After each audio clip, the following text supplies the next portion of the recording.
بسم الله الرحمن الرحيم. ازيكم يا بنات؟ عاملين ايه؟ يا رب تكونوا بخير.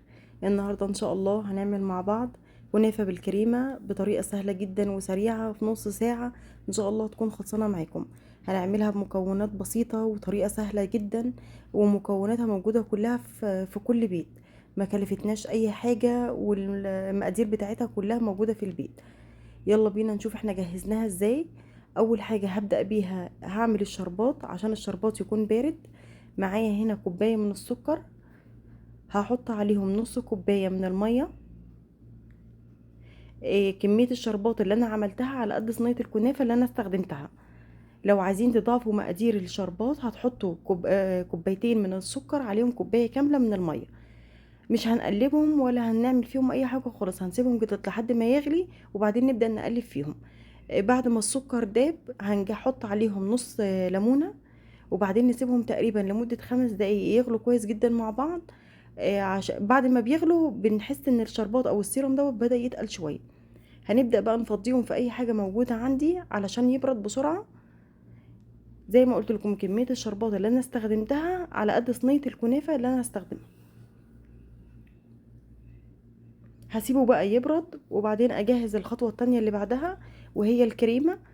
معايا هنا هو كوباية ونص من الحليب او من اللبن. هحط عليهم معلقتين كبار من النشا، وهحط كمان معلقة كبيرة من السكر. وهنا السكر اللي انا استخدمته هي معلقة واحدة بس. تقدروا تستخدموا لو انتوا عايزين الحاجة مسكرة بزيادة، تقدروا تستخدموا معلقة ونص او معلقتين من السكر، بس انا حسيت ان هي معلقة كده مظبوطة عليها. وكمان حطيت نص معلقة صغيرة من الفانيليا. الفانيليا اللي كانت معايا بودر، لو في فانيليا سايلة تقدروا تستخدموها، اللي موجود عندكم تقدروا تستخدموه. هبدأ اقلبها كده كويس جدا على البارد، وبعدين هفتح عليها النار على نار هادية خالص. طبعا على طول ايدينا فيها وبنقلب فيها باستمرار، وما نسيبهاش على النار وننشغل في حاجة تانية عشان ما تتحرقش معانا وتتلسع وطعمها يبقى مش حلو وتغير معايا طعم الكنافة. هنفضل نقلب فيها بالراحة كده لحد اول ما تغلي معانا. خلاص هي كده بتكون جاهزة معايا. شايفين ده كده شكلها والقوام بتاعها. هسيبها برضو تبرد خالص وتهدى على ما اجهز بقى الكنافة بتاعتي. معايا ده هنا نص كيلو من الكنافة كان موجود عندي في الفريزر. هبدأ انعمه خالص في الكبة بتاعتي. تقدروا تستخدموا اي حاجة تنعموا فيها الكنافة، حتى لو ما فيش تقدروا تنعموها بايديكم. يعني انا هنا استخدمت الكبة، تقدروا انتوا تستخدموا الخلاط لو في كبة زي كده بايديكم. المهم تبقى الكنافة معايا ناعمة بالشكل اللي انتوا هتشوفوه ده. هخلص النص كيلو كله بالكمية اللي انتوا شايفينها دي. هنا خلاص كانت جاهزة معايا. وده كده هنا معايا كوباية الا ربع من السمنة البلدي. هقلبها كده كويس جدا مع الكنافه لحد ما الكنافه كلها تتشرب من السمنه. طبعا لو مفيش سمنه بلدي تقدروا تستخدموا اي نوع سمنه او زبده موجوده متوفره عندكم. اهم حاجه تكون ريحتها حلوه، لان السمنه لما بتكون ريحتها حلوه بتدي طعم حلو جدا وريحه حلوه جدا للحاجه الحلوه اللي احنا بنعملها. هنشرب الكنافه، لازم نتاكد ان الكنافه كلها شربت من السمنه. انا سبت معلقه صغيره في الكوبايه عشان هدهن بيها الصينيه لما اجي اعمل فيها الكنافه. شايفين هنا خلاص الكنافة كده خلاص شربت من السمنة زي ما انتوا شايفينها كده. هنبدأ بقى نجهز الصينية بتاعتنا اللي هنحط فيها. مش قادرة اقول لكم كمان ريحتها والله كانت عاملة ازاي. ريحتها كانت تحفة من قبل ما تستوي. يعني السمنة فعلا مديها ريحة حلوة جدا. هنا حطيت معلقة السمنة اللي انا قلت لكم عليها، وزعها كويس جدا بقى في الصينية كده زي ما انتوا شايفين.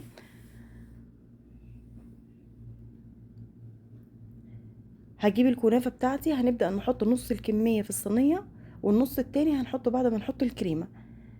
اهم حاجه نوزع الكنافه كويس جدا في الصينيه وما نسيبش فراغات خالص في الصينيه. هنحط نص الكميه ونضغط عليها كده بايدينا بالراحه، ولو لقينا في اي مكان مش محطوط فيه كنافه او فاضي نبدا نحط ونوزع الكنافه عشان تطلع كلها متساويه. وهبدا كمان اعمل حروف كده على طرف الصينيه بالكنافه، عشان لما اجي احط الكريمه ما تخرجش معايا بره. شايفين بالراحه كده هضغط عليها واعمل الاحرف كده واحاول اسويها.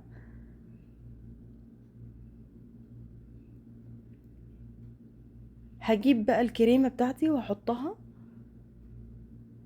هنا الكريمة خلاص بقى كانت دافية معايا، يعني ولا هي باردة قوي ولا هي سخنة قوي. عشان كده احنا جهزنا الحاجات ديت في الاول، نسيبها تبرد براحتها لحد ما نجهز الكنافة. هنبدأ بقى نحط الكمية كلها كده في الصينية. طبعا احنا عاملين كمية الكريمة على قد الصينية. هنبدأ نوزعها بالراحة، واحنا بنوزعها كده نوزع بالراحة عشان الكريمة ما تخرجش معانا بره. مش لازم نطلع للأطراف قوي، يعني عشان بس ما تخرجش معانا الكريمة بره. هنحط بقى كمية الكنافة التانية على الوش التاني كده من فوق، وهحاول اوزعها بالراحة كده زي ما انتوا شايفين عشان الكريمة ما تخرجش بره زي ما قلت لكم. طبعا لو شفت اي مكان فيه الكريمة ظاهرة هحاول كده اغطيها كويس بالكريمة، اوزعها بالراحة، وهنضغط عليها ضغطة بسيطة جدا بايدينا. بس خلاص كده هنحاول نساوي الصينية زي ما قلت لكم، ما نضغطش جامد عشان الكريمة ما تخرجش. هنبدأ بقى خلاص، هي كده شو جاهزة خالص معانا اهي، سهلة بسيطة جدا، ما خدتش والله وقت خالص. هنبدأ بقى ندخلهم الفرن على درجة حرارة 180، وناخد بالنا لان هي ما بتاخدش وقت خالص في الفرن، يعني تقريبا من 15 ل 20 دقيقة بالظبط. خلاص هتطلع معانا بقى بالشكل اللي انتوا شايفينه ده. اول ما تطلع سخنة هحط عليها الشربات يكون بارد. احنا طبعا عملناه في الاول وسيبناه يبرد براحته خالص. طبعا لو حطينا الاتنين سخنين على بعض الكنافة هتطرى معانا وهتبقى مش حلوة.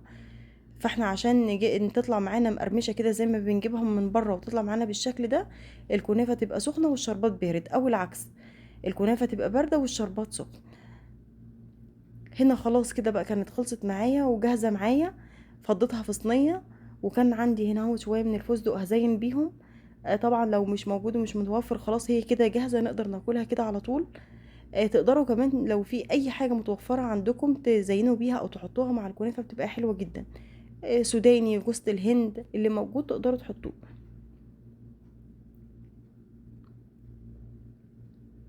احنا عملنا كيكات كتير وعملنا حلويات كتير، بس بجد لا غنى عن الكنافة يعني. مهما اكلنا دايما نقول كده احنا عايزين الكنافة.